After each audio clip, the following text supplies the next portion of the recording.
Një numër i konsiderueshëm pemë është vendosura kryesisht në lungomare 2 në zonën nga fushat sportive drejt tunelit janë tharë. Kjo situatë kërkon ndërhyrje të menjëhershme nga institucionet përgjegjëse. Të çrënjosen prapë të çojnë pemë të tjera. Ndoshta koha e keqe që ka rënë shumë shi i ka dëmtuar, jo se është punuar keq.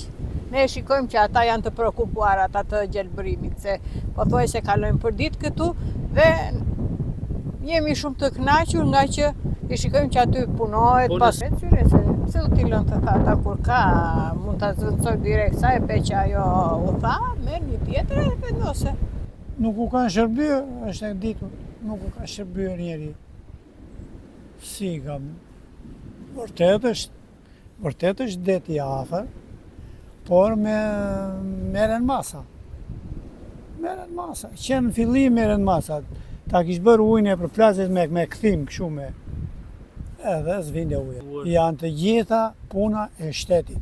Po të zvëzohen është shumë mirë, ku ka si pema. Ajri pastër, edhe për pamje, për gjithë. Këtu njerë s'ka, lungomarja rrallë ka në një që ka qëndruar, dhe në skel jo një.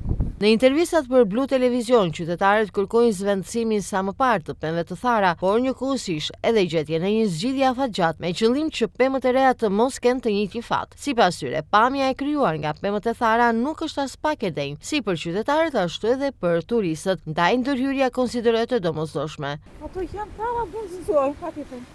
Kanë qenë që është e mars tash. Po syne qytetarë shumë mirë, ajo nga marrë kulturi. Shtutyre fare, po ato që janë thata, që janë kalëzë, janë bërë, do në zënsuar me të reja. Ne nuk kemi nga vëndi, po është normale që du të zënsuar.